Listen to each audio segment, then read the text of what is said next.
Hello and welcome everyone. My name is Liv and I'm your host for today's class, A Moving System with uh, Sergio and Ocampo. As our community gathers today from various corners of the globe, we would like to acknowledge that the land we live and work on is the traditional territory of many Indigenous people. We respectfully honor their people, cultures, and traditions. And with that, let me introduce you to today's presenter. Sergio Ocampo is committed to healing generational and early life trauma emerging from physical, sexual, birth, abandonment, and emotional abuse, using a gentle and humanistic approach for enduring resolution. Through a blend of somatic and cognitive interventions such as somatic experiencing, DST, family systems, generational trauma resolution, dream work, depth psychology, spiritual awareness, and EMDR, Sergio offers innovative therapeutic approaches. As co developer instructor of dynamic somatic touch, he focuses on resolving trauma and addressing chronic physical conditions. Sergio serves as a somatic experiencing practitioner, licensed psychotherapist, Anti- Antioch University adjunct faculty, and Embody Lab content contributor, while also holding leadership positions in Somatic Experiencing International and Dr. Peter Levine's Ergos Institute of Somatic Healing. Fluent in 4 languages, Sergio advocates for seeing anxiety and depression as temporary. Sergio's motto is emotional suffering is not a life sentence, but a temporary discomfort. And with that, I will hand it over to you, Sergio. Hello, everybody. Good morning. Good morning. I'm so happy to be here. Today, I will be presenting on a topic that's very, very close to my heart. As an immigrant from Mexico, I've endured, really the echoes of the past I will be talking about today, namely generational trauma and generational overwhelm. Nowadays you hear a lot, and there's many books have been written around generational, intergenerational trauma and overwhelm. And it's a very important topic. I'd like to enlighten you in some ways on how aspect is so powerful in early life experiences, our early life experiences. Our big fancy word we use for that is developmental trauma. That's stuff that happened very early on in life through our caretakers or people who care for us. So the generations before us influence us tremendously. They bring to us the experiences of the past. Now, these experiences come to us in many different ways. We can say they're a culture of the family. We can say it comes through our genes, or sometimes it comes elsewhere.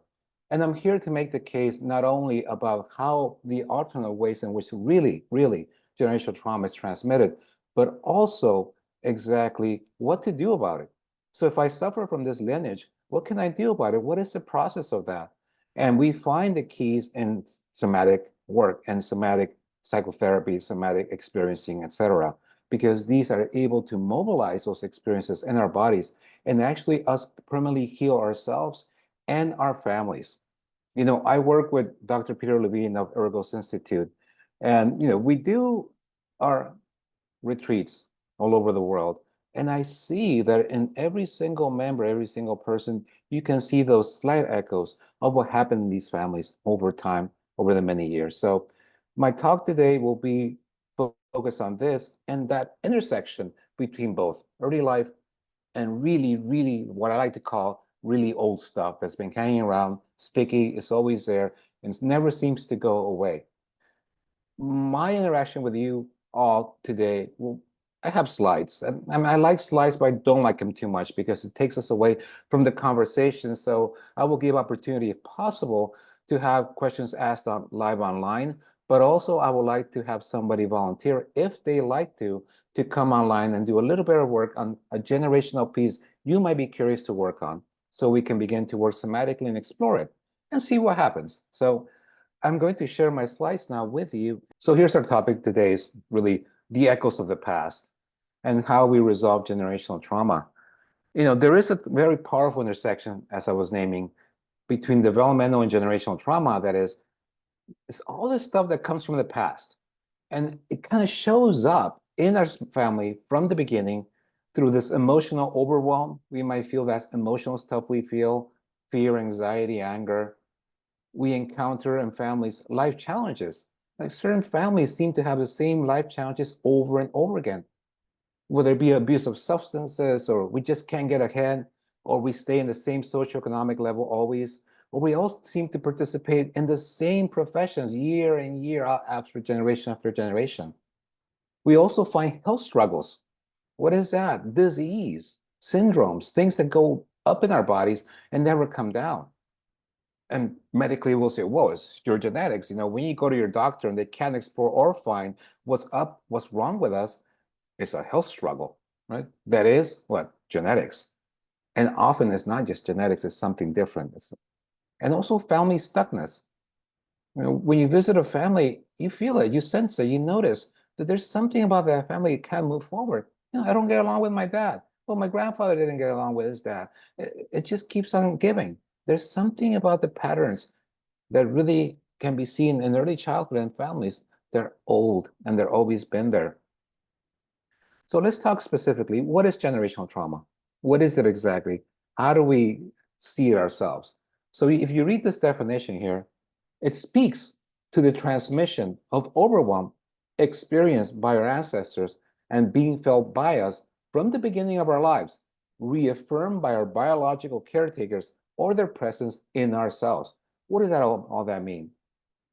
Overwhelm, but what I mean by overwhelm, it can be trauma, but it's this experience of a lot of emotional charge inside, stuff that doesn't go right, or that we shut down because it's so much, or we're not able to remobilize through life because of something inside me that's been happening since childhood. And when I speak of our caretakers, our mom, our dad, our aunt, whoever brought us up, even though they might be our biological parents or not, their presence is there, and I'll speak more about that. And what that really affects is our behavioral patterns, our emotional health, our family dynamics, and our biological experiences. So generational trauma really takes us over. The emotional health, the behavioral patterns are always going to be there. And those are products of an experience that is carried deep inside. And what I mean by biological changes is actually our biology shifts as these stressors, as these stresses come from the past because they actually affect the body. And we'll say more about this in a moment. And what is developmental trauma? And you'll see some similarities here. Developmental trauma is defined as something, typically happens to you at age 0 to 6, all the way from your birth to maybe 6, but actually it extends longer than that because we remain children for a long time. So let's say 14, 15, 16 years old. When our nervous system is developing, when that nervous system that experiences emotions and sees the world through that emotional lens, this is the place where this developmental trauma most is influential. When that little system is coming up, when that's really sprouting in ourselves, how we receive the world, how we connect to people, how we connect to ourselves, when it is interrupted by overwhelm or things that go wrong, there is trauma. And what is trauma is this powerful overwhelm when we begin to react or we begin to shut down. And it occurs in those early years, and it really, really influences our psychological and behavioral regulation. That is, our affect, how we regulate ourselves. Are we too much, too little, or we're always away? It also affects how we connect to each other with our parents. We might not be able to connect at all, or we connect too much. In other words, we're too attached, we're too merged with them. And also, our psyche is affected. And that psyche is how we see ourselves and how we see the world. I work with many folks on this, and I have to tell you, and I work with war traumas, all types of traumas. Developmental trauma is tough. It's a hard nut to crack. It takes time, but it will heal. It is so because so much of us is invested in so many ways at this early age. It is as if you take a small little seedling and somehow injure it from the beginning. It will grow in a very different pattern and evolve differently, even though it has everything within itself to be completely quote unquote normal. What's beautiful about our nervous system is that, as I will say in a bit, it's not like a plant. We actually can completely heal and actually never show scars, but show resilience. So generational trauma and developmental trauma really show up with the same symptoms. And you'll see here a panoply of these, and you probably heard many of these, and maybe some of those you haven't. Of course, top of the list is always depression and anxiety. Early life developmental trauma can bring a lot of depression and anxiety, but also generational trauma. How many folks have said, I've always felt sad. I've never really felt super happy. My mom was great. My dad was great. I grew up in a great neighborhood, went to a great school, had an amazing experience in high school, college. I have everything, but I've always felt this deep sadness or this deep longing or a sense that I actually don't belong here. Shutdown when we really go away, where we're not here anymore. I mean, we call it classically in somatic work freeze, but you don't have to know that. It's just when we shut down, when we're not here, when we disappear and we feel like a ghost in our own bodies. Of course, PTSD symptoms. Those are big symptoms, big anxiety, hallucinations, delusions, things like that. Bodily syndromes. And this is something that's often missed in the world of the psyche, that dysregulation, that is, this overwhelm in our bodies from developmental issues, from early life stuff, even generational, has these manifestations. And you can read them off here. Colitis, fibromyalgia, sciatica, metabolic syndromes, that is, high blood pressure, obesity, diabetes, heart conditions, high blood pressure, allergies, hypo and hyperthyroidism, sleep disturbances. It's a huge list. We call these syndromes. And this is when the overwhelm in our bodies coalesces with the biology, with the immune system, and then the whole system goes awry. And guess what? These are generational. You will see them generation after generation, and who knows how long they've been there. So with each generation, they become more reaffirmed, more solid, more present. So it's so important to address them. Addictions. What are addictions? Addictions is ways we seek out to just feel a little bit better when what we carry so much inside us. We talked about behavioral issues. We have autoimmune issues, of course, and fancy word dysautonomia. That's where our nervous system that directs all the automatic systems in our body goes awry. It doesn't work anymore. Suddenly we have sudden shifts in the temperature of our bodies, or our blood pressure goes up and down, or our breathing can be controlled. So these are all ways that we always see ourselves suffering that often are not acknowledged. I mean, how many folks have I spoken to that say, like, I suffer from, colitis all my life. Little did I know that it wasn't caused by genetics. It's something different. It's my emotions. It's what's happening inside me. It is my suffering. And that suffering over time has created this experience. So how do they intersect? How does my early life intersect with my ancestors? They really go hand in hand. So quite simply, if we think about it, wounding. Wounding is, of course, we are hurt. And that hurt carries a scar and overwhelms me when it happens. Early life wounding, of course, mostly takes place due to our caretakers, our interactions with them. They're the most powerful wounds. Look, we can fall off a roof when we're 2 years old and survive and be okay if we have our caretaker, our mom, our dad, our aunt, somebody there for us. But when we have experiences that are overwhelming and nobody's there for us, or we are laughed at, or they don't know how to work with us, or they laugh at us, and not only that, in some ways pursue us. So this wounding, when it happens at an early age, guess what? It also has happened over the many generations, that it runs in the family of this wounding. So we've experienced the wounding of our parents. And when we have children, our tendencies will be also to be wounded parents. And survey says we will tend to wound our children in the same ways our parents wounded us, or in opposite ways, we will try to compensate for how our parents wounded us and do other things with our kids that's not good for them. In so many ways, to invade and merge with them. And that's also very powerfully scary for children. It's overwhelming and creates also a more of a legacy of overwhelm in the family. So children often become very, very easily overwhelmed. That is, their nervous system it's too much. The energy of an adult is too much. The way you can compare how we are as children is to see ourselves as a little AA or AAA battery, the batteries you put in your remote control. That's the energy of a child. Right? An adult is like a 100,000 watt transformer with a huge amount of energy.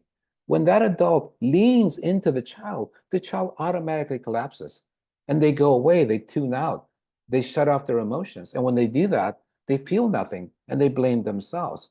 So those wounds stay with us. That same wounding is passed on from one parent to the next parent over the many generations. It becomes a part of the family. That's how they tend to come together. But not only in that, not only in that culture, not only in that culture of parent, father teaching son or daughter and going on that way. It's more than that.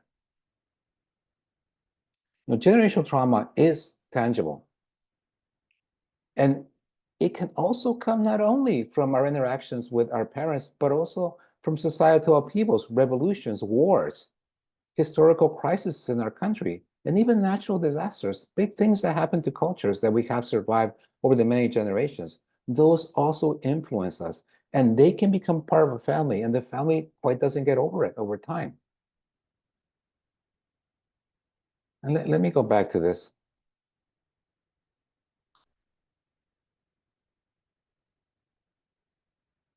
What's really interesting is as we are talking about this, we will think, well, this is passed on in the family, and little kids learn it from their parents.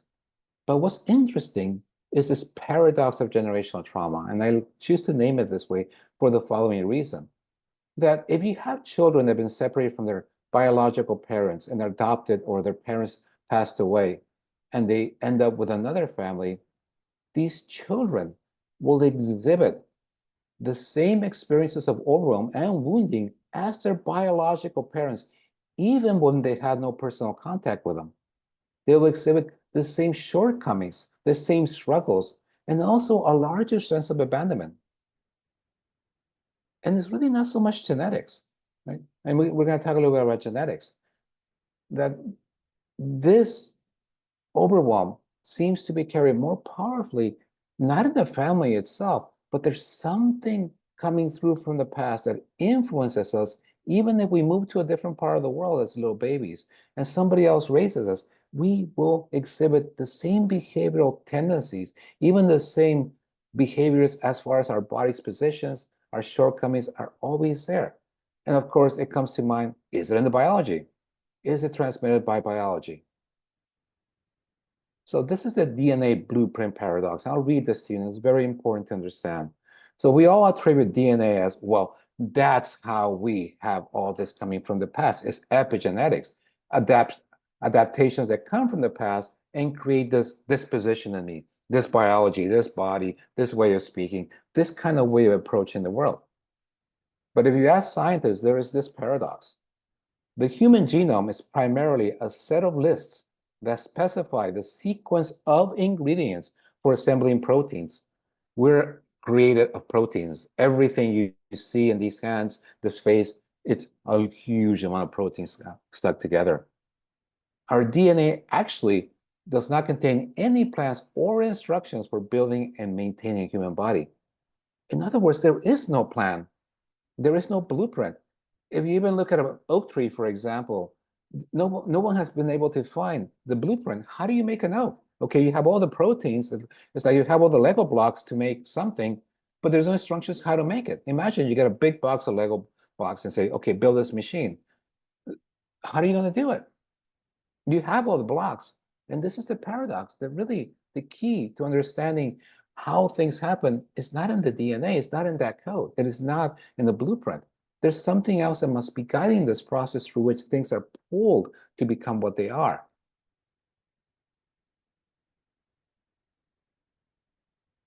So we might ask ourselves, how can this emotional and traumatic overwhelm be transmitted?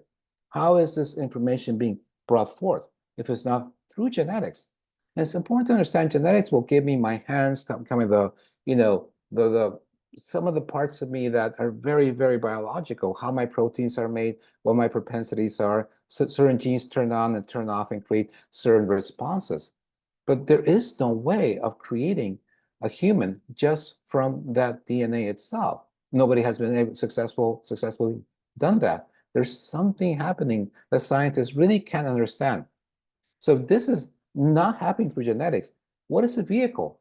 How is this information being transmitted? Information, I mean, how it's this emotional overwhelm, these emotional experiences, this inner knowing that people have.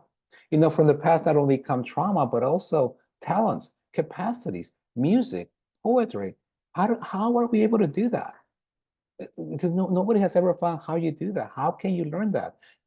We're just born that way. I can sing beautifully. I can write poetry. I can, learn languages. I can study biology. I can be a great scientist. Things like that.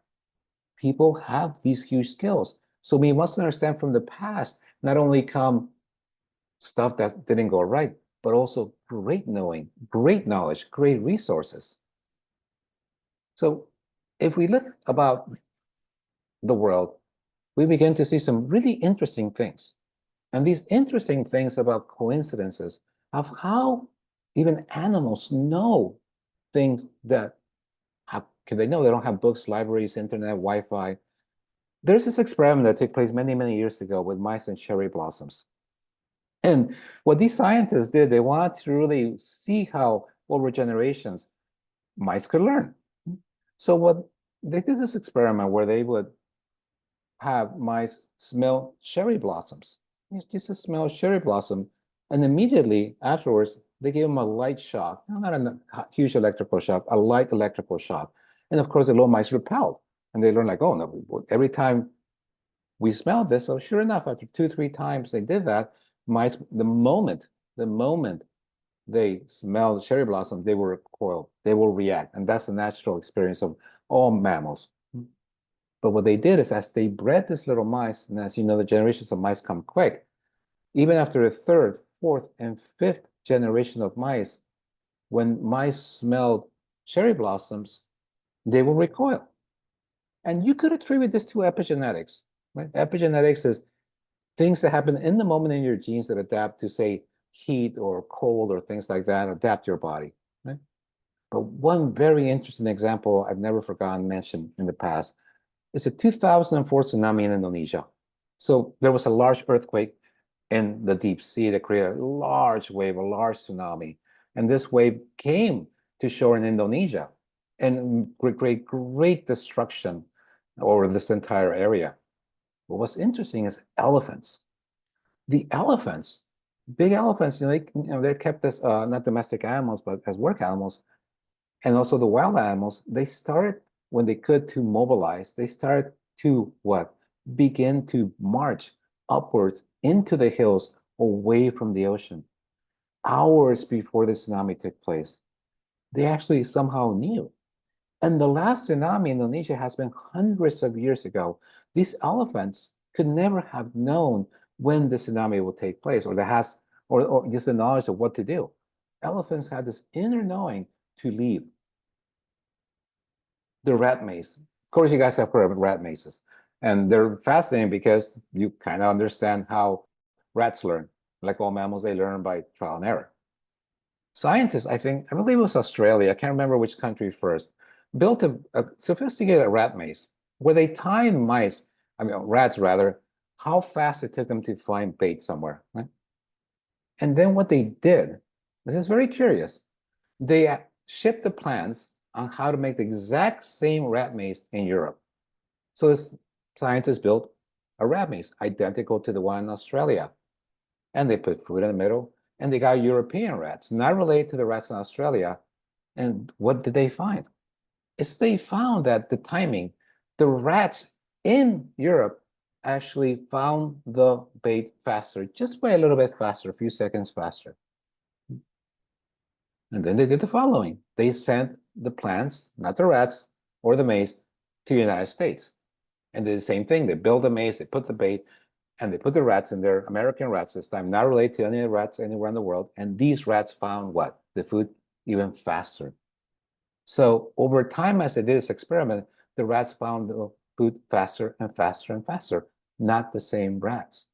What does that tell us? How did the rats in America learn what the Australian rats had learned before? So this maze actually was being calculated faster and faster and faster, as if there was some repository somewhere of all the knowledge of these rats that these rats in America and elsewhere were beginning to tap into, almost like the collective experience of the rats. this collective base of knowledge. And this happens often. If you look at surveys and studies on test taking, if you have a test over 5 days, Monday is test day and Friday is also test day. Every single day is a test day. Everybody comes in, nobody knows what the test is going to be. Guess what? People who take the test later in that week always do better, as if the collective memory of all those who took the test beforehand actually can be transmitted somewhere, and we download it in some way, and we take the test faster and do better. And that's overall. Anywhere in the world, they've always determined, so if you're going to take a test, take it right before the last day. You'll do better. And a couple more. I don't want to bore you with these. Dogs know when you come home. Somehow they've done experiments on this, that they have people show up by surprise, and the dog always knows when you're coming home. They're always looking at the door or go towards the window. They know. One last one I'll tell you is birds. And okay, so birds are not supposed to have a lot of brains, a lot of intelligence. During the bombing raids of Germany, birds actually were used as a warning to the bombers coming over Leipzig, because what they would notice is that birds, about an hour before the bombers arrive, and these were, random bombings, they will actually begin to mobilize and fly away from the city and then return after the bombing.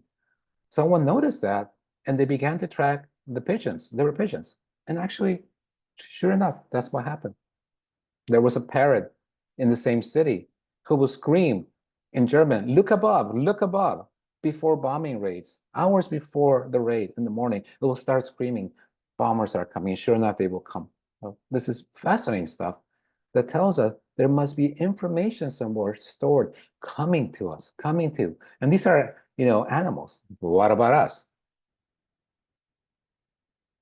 So there seems to be a field of knowledge that's really connected to generational experience, that carries energy, that is emotions, things we feel. Remember when I was talking about people that feel like I've always been sad? This is some kind of energy, emotion, and also information, knowledge. How do I know something is going to happen? How do I know to do something that I never know how to do, and now I know how to do it? It's quote unquote instinctual. As I write here, we feel strong emotions such as fear and anger and don't know where they are coming from. And we have this inner sense beyond our own living memory. We are perhaps tapping into a deeper wellspring of ancient knowing, ancient inner knowing of things. So this inner knowing that comes from the past is coming through the generations, and is, I believe, what's informing us as we react, as we move through the generational issues that we have. So as I write here, generational trauma seems to be transmitted by a field. It's almost, and now again, what I really like to make clear, I am not claiming that there is this field that really exists, like light or Wi-Fi, that you can discover, study, and actually document. What I mean by this is that generational trauma seems to act exactly like a field would, like light or like Wi-Fi itself. How? It repeats itself. Events and experiences seem to repeat. The same information is coming through all the times. It's always present and never really goes away. We don't see it go away. It's always there. It's intangible. It's invisible. We can't see it. You can't see Wi-Fi, but it's there. If you pick up your phone now, all the information you need on one is there. The intensity varies, just like a field. It kind of goes up and down. It has this, what they call modulation. Don't have to know that, but that's what we feel. Sometimes we feel the sadness a lot. Sometimes we don't. Sometimes it comes like a wave, and sometimes we just feel echoes of it. And it's very specific. It's tuned in to certain people. It tunes into a certain family. It tunes into a certain person. It tunes into a certain oak tree. It tunes into a certain elephant. It tunes into a certain rat or mouse. We know that everything lives in habits. Nature has its habits. Deer go through the same walkways all the time. Oaks become oaks as they do. Nature always lives in habits. An oak acorn will create an oak. A chicken egg will always create an egg. How we migrate, how we navigate the work, how we are as living beings, they're old habits. Now, if nature has habits and they're all transmitted over time in the field, that actually creates an oak tree. Remember how I was talking about how genetics can't explain how things develop? It just can. There's no blueprint. There must be something that's pulling that oak tree to become an oak and pull all those proteins to assemble and fold in so many ways that create an oak tree. And I can talk extendedly about this, how proteins fold. I mean, there's so many mysteries of nature that even to this point, we don't know. We really can, we have a lot of knowledge, but we yet don't know exactly how this all sits together.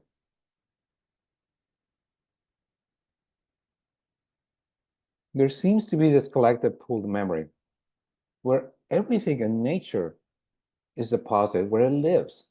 I believe there's Carl Jung will name this the collective unconscious. Yeah, this ethereal world, this almost dreamy world where everything in our unconscious lives, and everything we've experienced as humans through our history, from the moment we arrived on this earth, lives there, and we can tap into it through our dreams, through our unconscious.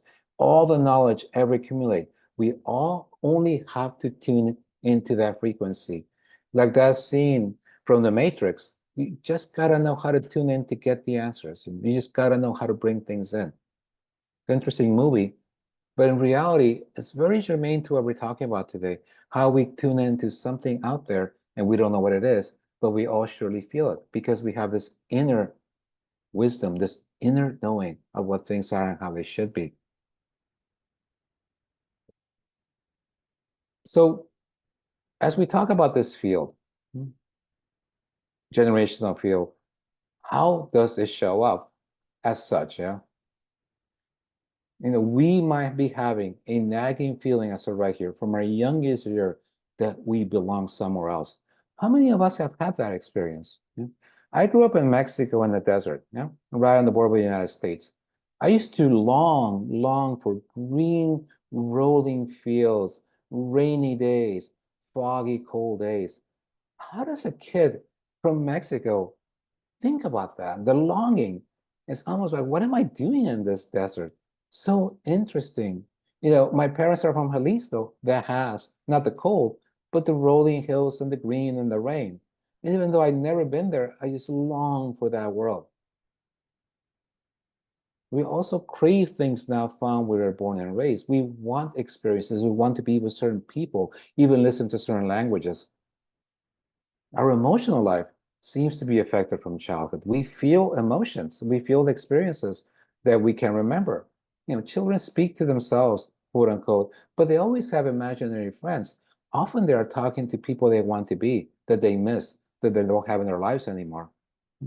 Things that come from generations from the past.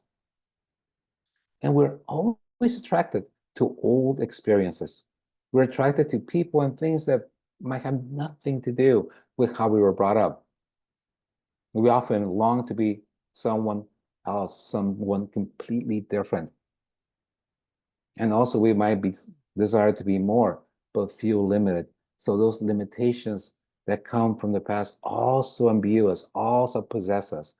And as we see that, as you look at this piece here, how things from the past are coming in, they're already limiting us in some ways.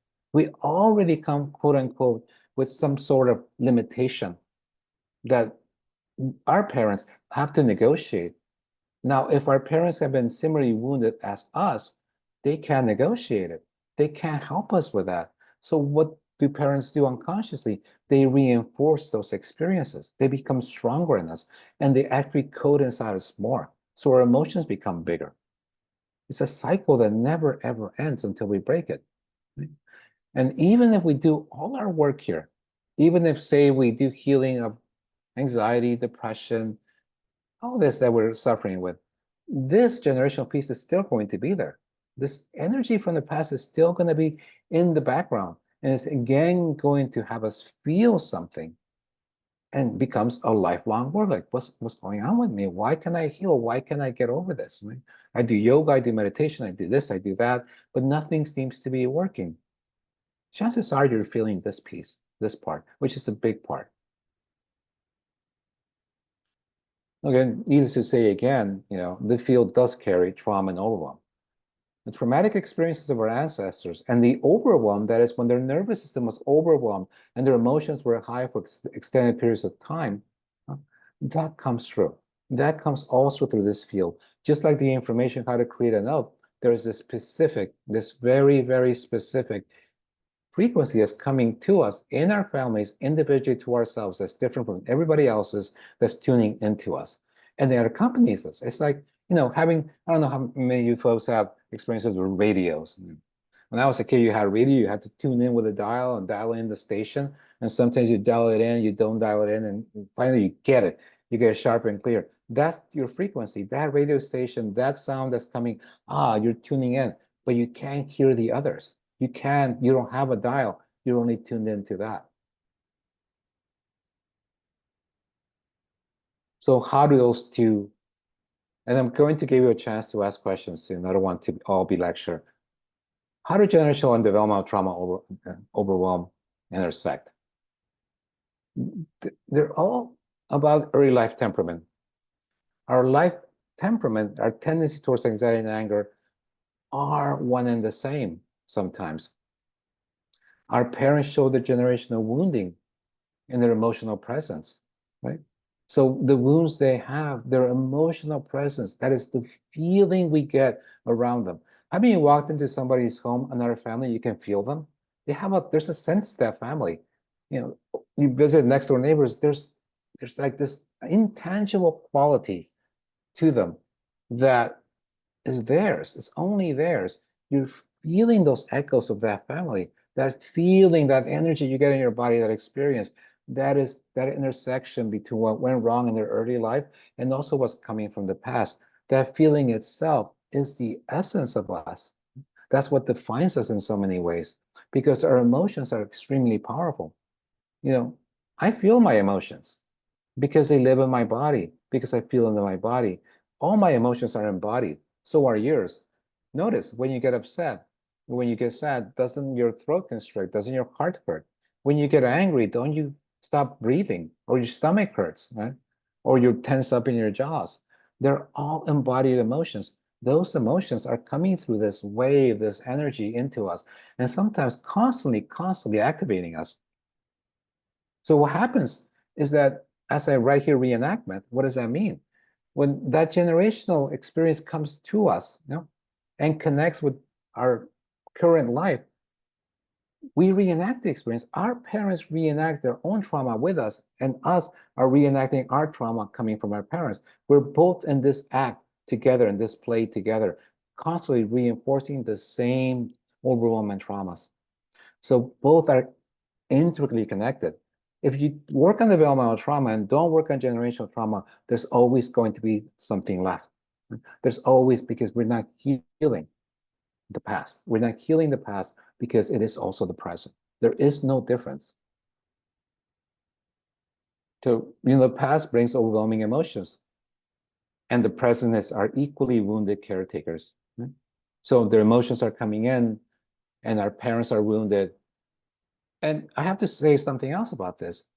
Even if we are adopted children, or we grow up in a different household with different parents, completely different parents, the past is still going to be there. And what's really interesting, what I found so interesting in my work is as I work with a lot of adopted children in the past and even presently. And what I've noticed is children get the parents they need. In other words, they also seem to find parents who are equally challenged in the same way their parents would have been. So interesting. And, this is a completely different topic of how these energies attract each other. They coalesce together. We seem to find the same thing over and over again. Just like when we go out and date someone. Don't we seem to find the same type of person, same type of guy, woman, the same experience over and over and over again? Right? And we think like, well, what's wrong with me? Or what's wrong with them? What's wrong with dating? What's wrong with the world? But we tend to find the same things over and over again. It happens in all relationships, just not dating. It happens with friends. It happens with jobs. We tend to reenact. We tend to have the same experience because there's something in the human experience that wants to become whole, that wants to stand in front of the same thing, experience, person again, and maybe this time escape, maybe this time heal. This is all generational reenactment in so many ways. Migrations, things we choose to do, professions we choose.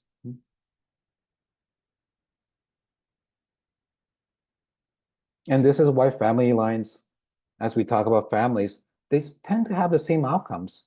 We as children will typically have the same outcomes as our parents. We will tend not to rise beyond them. We will tend not to have a larger emotional experience in life. We will tend to end up with the same mates and with the same limitations and just go as far as they did unless we heal.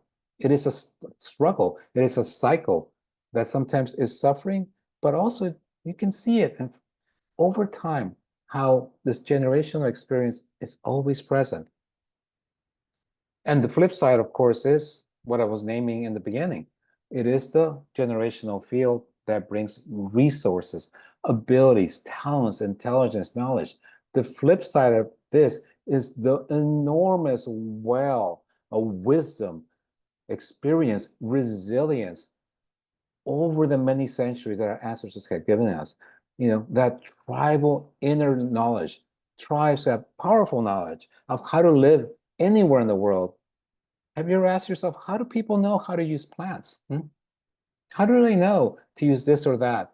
There's a powerful wisdom of connection. In the Amazon, if you ever go there, what will they tell you? Is that the plants speak to us. They tell us what they can do for us. Indigenous America is very much about that. There is no book to learn how to use plants, but the plants guide us and tell us. Why? Because we're so connected in those fields we were talking about. That knowledge comes to us in that way. So what you all been waiting for, how does generational trauma show up in the experience of the human body? This emotional overwhelm shows up in the same way as trauma from our current life shows up. It shows up in our autonomic nervous system, where we have our flight, fight, and freeze systems, as well as the emotional nervous system at the core of our brain. Emotional nervous system actually controls what? Or does what? Emotions. Isn't all of suffering in this life mostly about our emotions? There is a thing called pain, physical pain. That's a struggle. But also this other thing, this emotional suffering is pretty powerful. You can be super healthy, an athlete, but still be in a lot of pain internally. Generational trauma comes from the past as this energy that has what? Emotions. So we feel emotions.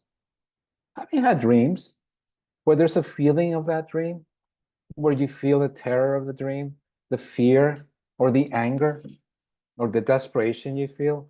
Do you notice those emotions? Those are emotions that come from the deep unconscious, right? So dreams, just like this energy, they have emotions. And these emotions in a human body show up in this physiology. So this physiology captures those emotions. Guess what? Because it is now in the body, they're very, very powerful tools to work with embodied emotions. Somatic psychotherapy, somatic psychology, somatic experiencing are masterful at mobilizing these emotions. Right? So it is in this system that is stored. It is this charge as I speak about. It's, fancy way we say it in our world is dysregulation, nervous system dysregulation. It's a fancy word for saying there's a lot of stuff happening in me. That there is this charge. We're charged up and we're not quite at ease. We're not comfortable. We're not at peace. So this charge that lives in our system can be easily negotiated with somatic work.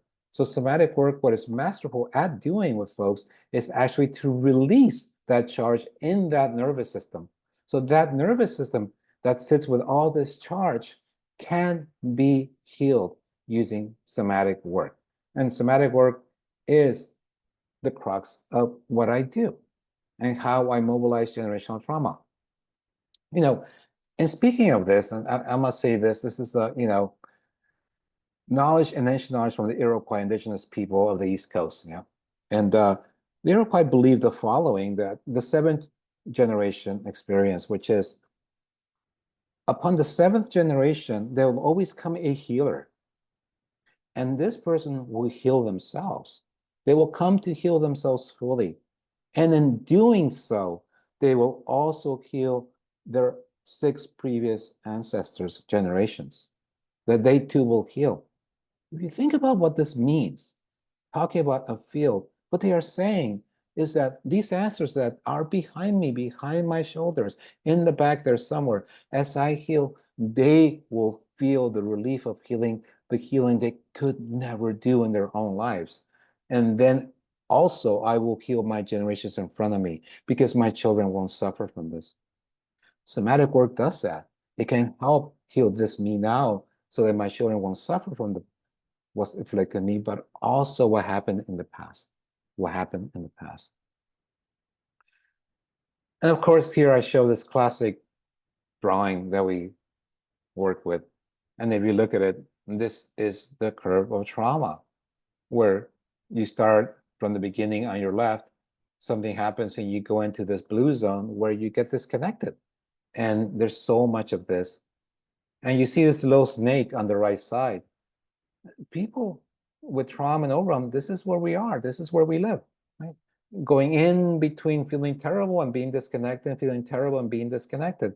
And this energy that comes in generational field, imagine that's coming towards you all the time, all the time. And you're trying to do all your work, and this is coming and coming and coming, right? So I think as I see the time, I got a little bit carried away, and let me stop my share.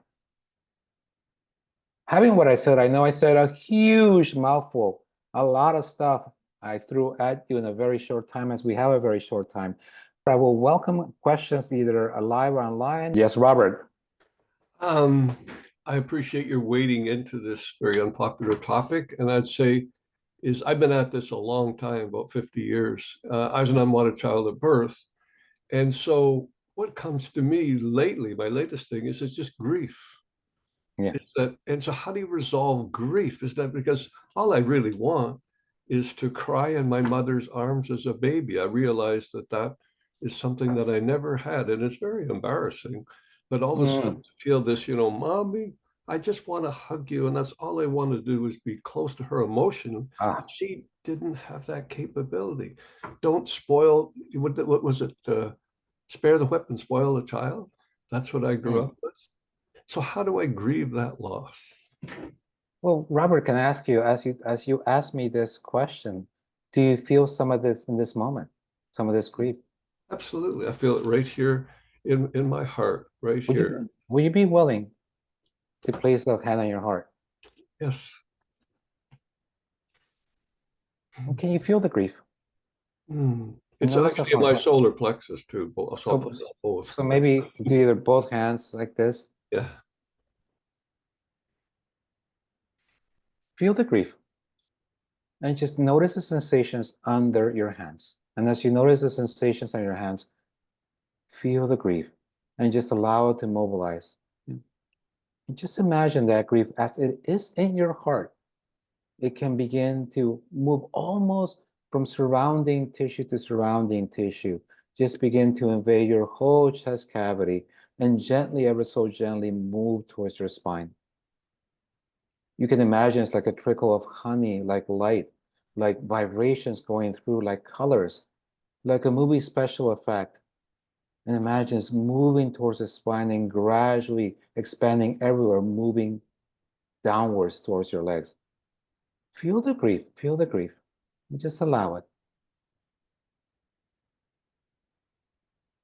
Take your time there. Notice that breath. That's right. Yeah. There. Just feel the grief you're speaking of. I can feel my spine starting to light up. Good. I notice your spine got a little bit longer. You feel that. Just take your time. All we're doing is just connecting with it in the body, in the heart. Mm. That's right, Robert. That's right. That's right. I'm very aware of the bottoms of my feet and my sits bones. Yeah. Yeah, and imagine like, oh, this is beginning to move through your pelvis and migrating through the big muscles of your legs towards your knees and dropping gradually down towards your ankles. Feel your ankles. And just notice and feel the grief. Notice if it's getting bigger, smaller, different.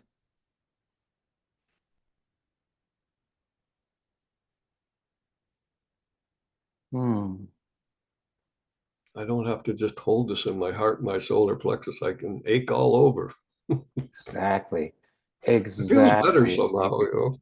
Exactly. Robert, you were asking, how do I do this? Is the way to work through grief and sadness is through the heart. The heart is a repository of all this. And this is very, very important. Even after we've done all our healing and finished everything and we complete and we're ready not to ever come back to this earth ever again, there's always going to be the grief, the sadness of everything that was, everything that could not have been, and everything I missed out on, and everything I should have had. That's always going to be there. So we have to do what? We have to mourn, just like something that is not here anymore.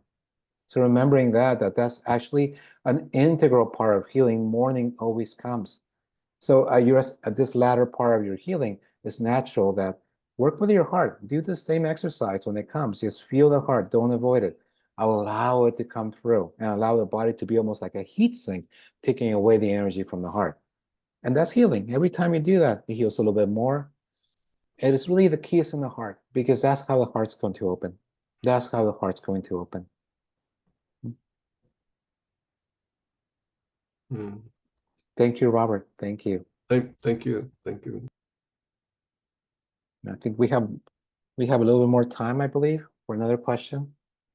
So someone's asking in the Q&A, do you need your parents to do the work too, or can you heal it all on your own? Well, this is the paradox of generational healing is that, Mm. as I was saying, the Iroquois have this tradition of healing, is that as we, I'll give you several examples. As we heal our generational experience, parts of our parents are going to heal as well. Because what we're doing is actually that field that's coming through, we're healing that. We're healing ourselves, but we're healing that. So that same field, as it heals way through the past, that's coming through our parents is also going to attenuate. It's going to be less. And they too will feel different. I've worked a lot with this and really interesting. I will have clients come like, I can't get along with my mom. She's impossible. What a woman. From childhood, we never got along. They did some work on that, generational work and their own, trauma work.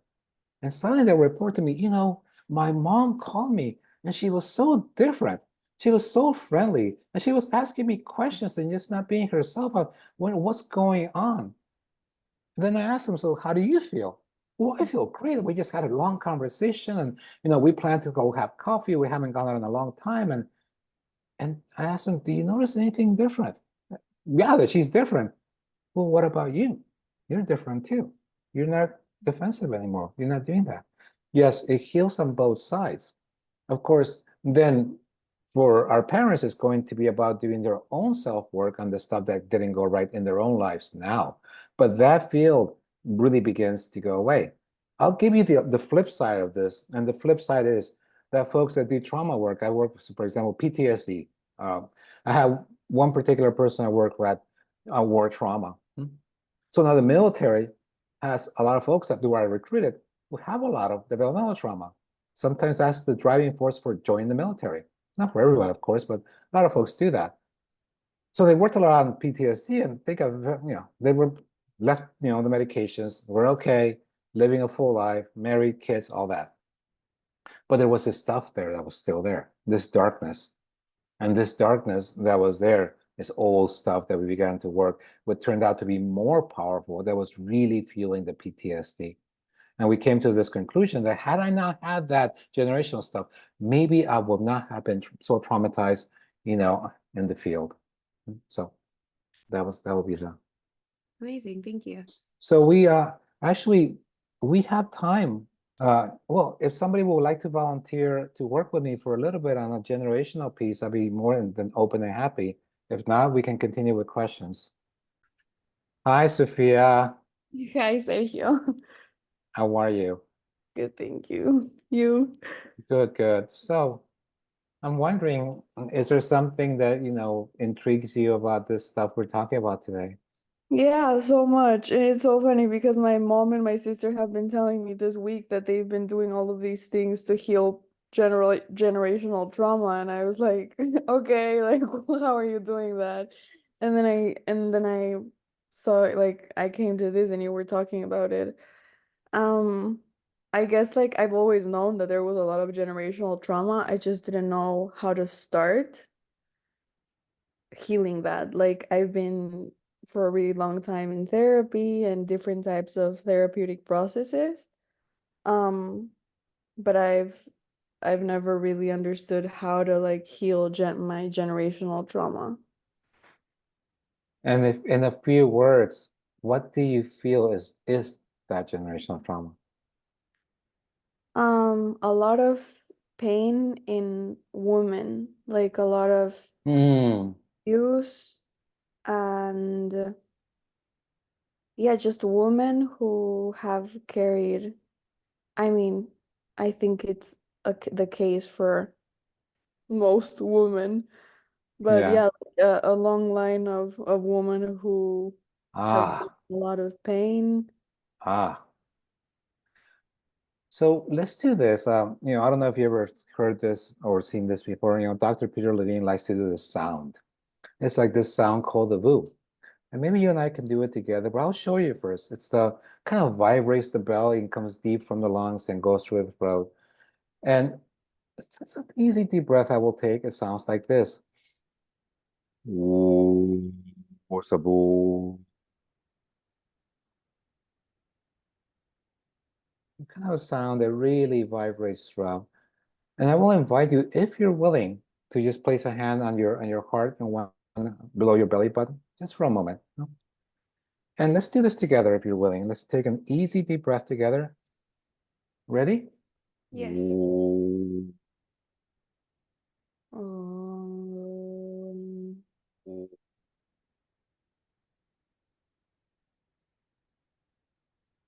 Good. um,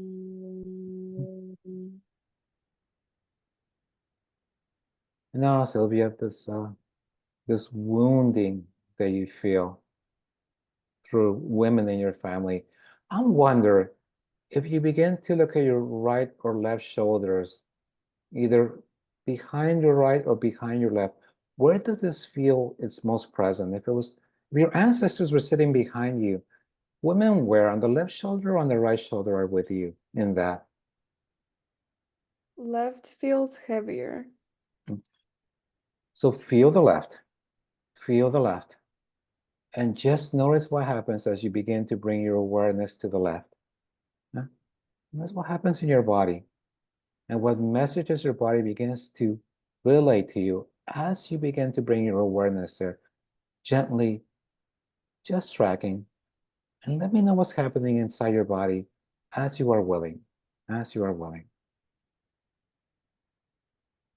I feel like I'm heating up, like I feel a lot of heat on the left side. Mm. Feel the heat, feel the heat. And what else? My heart is racing a lot. It's okay. Just the body getting a little bit activated, a little bit activated. So feeling the heat. I wonder what emotions might be here in this moment.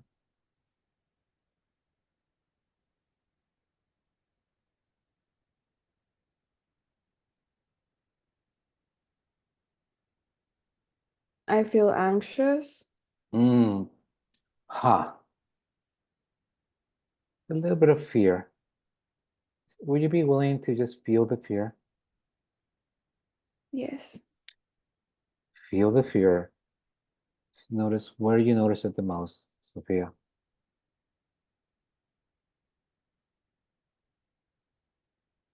My ears, And where else?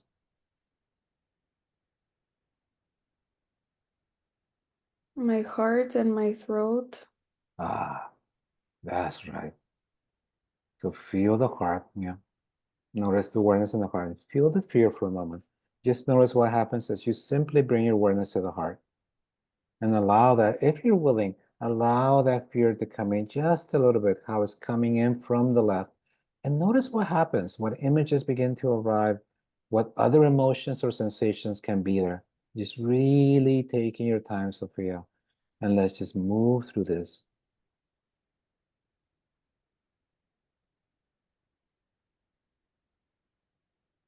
Mhm.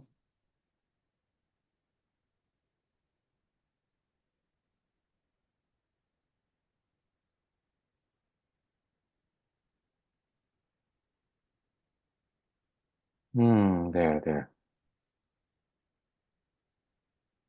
There. Notice those breaths. That's right. Notice the breaths coming through. There. Yes. That's right. That's right.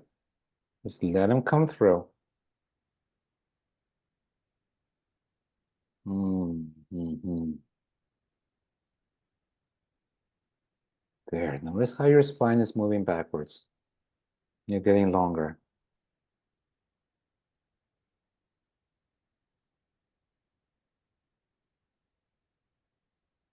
There you go. That's right. Mhm.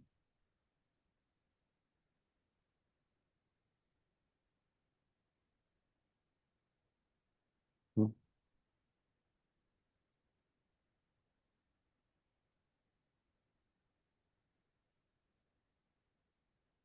I was feeling a lot of pressure in my ears, and then it went to my left ear, and it feels a little better now. The Okay. pressure subsided a little.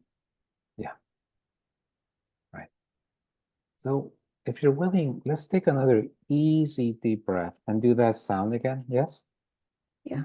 With me? Ready? Okay. Yeah. Good. Ready?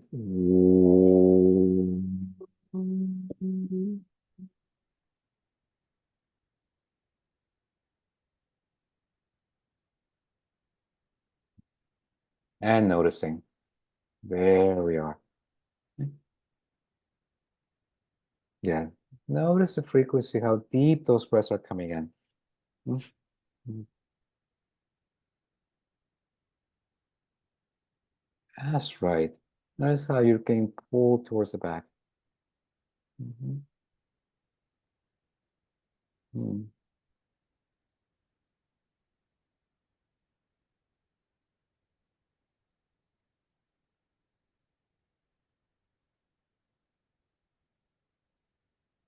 How you doing?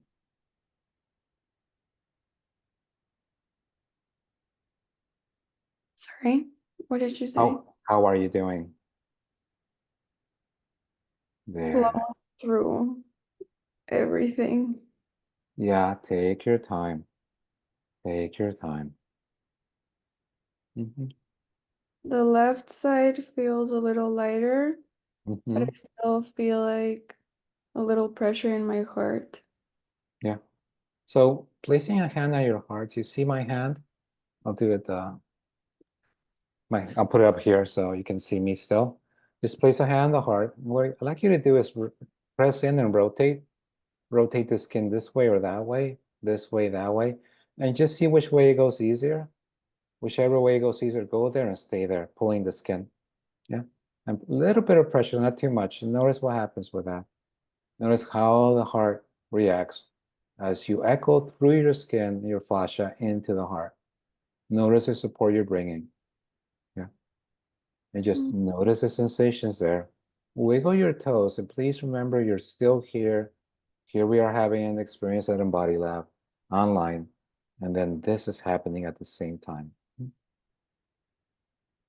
You know, you're not alone, by the way. We're all here with you. Whatever's happening inside, we're all here. Mm.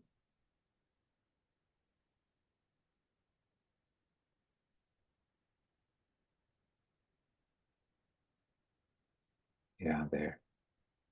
That's right. And just let this come through. Yeah. Just feel that. Feel that. Feel the tears. Yeah. Feel the sadness, whatever this is. Mm. Yeah.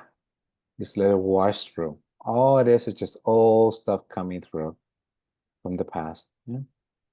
Through you. Ah, there you go. There. Mm-hmm. Mm-hmm.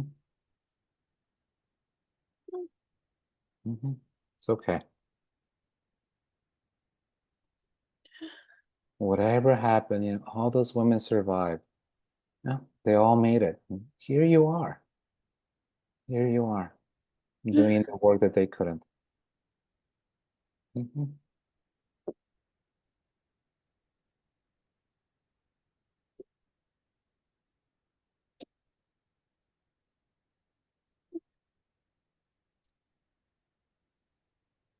Mm-hmm.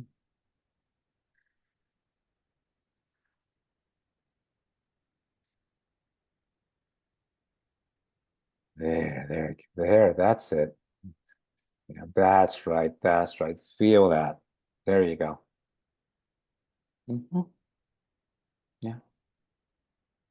And in a moment, Sophia, ever so gently, allow yourself to begin to open your eyes and just gently take the light in. Just the light. Even, yeah. Just inviting yourself to the presence of light around you. Feel your spine, how it arrives on that sofa. There. Yeah. That's right. There you go. Just gently move the eyes, almost as this is the first time you've been in the room. There. Yeah. Yeah. Hmm.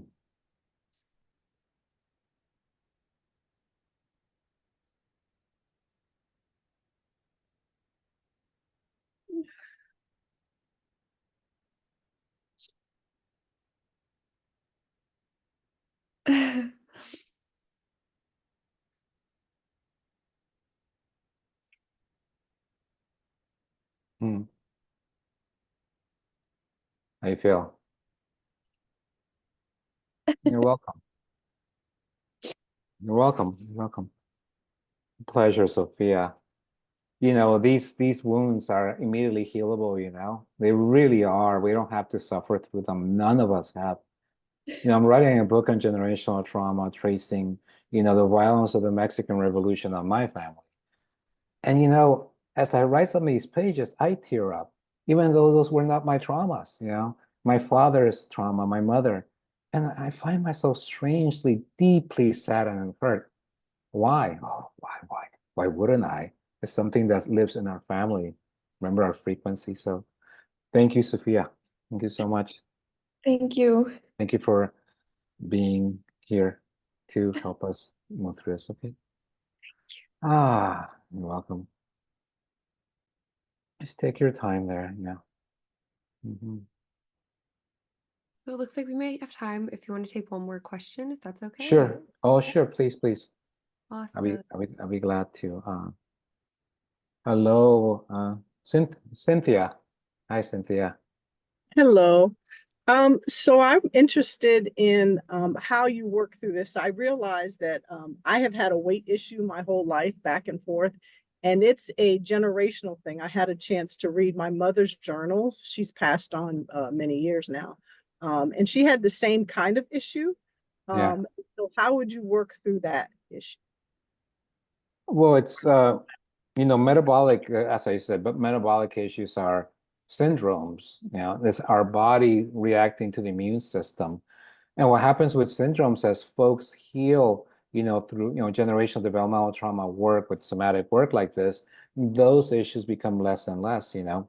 Sometimes, these metabolic issues with weight, it's an efforting for self-protection. It's about armoring the body, right? And armoring the body is about protection against what? Attack. And so that might be something that might be in the past, in the distant past, that has to be worked through, right? And thereafter, I think when people heal like this, the metabolism does change. Something does shift and change, right? Eating habits change, etc. So it's really to start working somatically on this, yeah? Because of course we can try diets, we can try medication, we can try so much stuff, but the patterns always come back. And it's not so much that we have eating habits or eating addictions, that can be present, but also the metabolism is slowing down because it's protecting itself. It's wanting to actually slow it down to survive. And that survival experience, that's what we call survival energy. That has to be worked with. So I would say work somatically, somatic experiencing, anything you can do to work with that piece. That would be very, very important, And that lives generationally, by the way. And can you point to some resources that you recommend online in terms of that, which I think was somebody else's question as well, how to work through that? Well, I mean, go to my website. I have a lot of articles that I'm publishing there. You can Okay. also reach out to me directly through my website via email. I'd be more than happy to send you resources. Okay. Seriously, there, as far as this kind of healing, there's very, very, very limited, very limited what you can find. That's really recluded to, somatic experiencing and people, some of us who specialize in that, and how that somatic work comes in also with the life, how we live our lives, medical stuff, integrative medicine. There's so many things that can be done, and there's very few practitioners that do this work. But please reach out to me. I'd be more than glad to send you some information on that. Thank you. You're welcome. How are we on time? Ooh, we're right on time. Yeah, we're right at the hour. Thank you so much for that. That was such a wonderful class and a beautiful demo. Thank you all. Bye.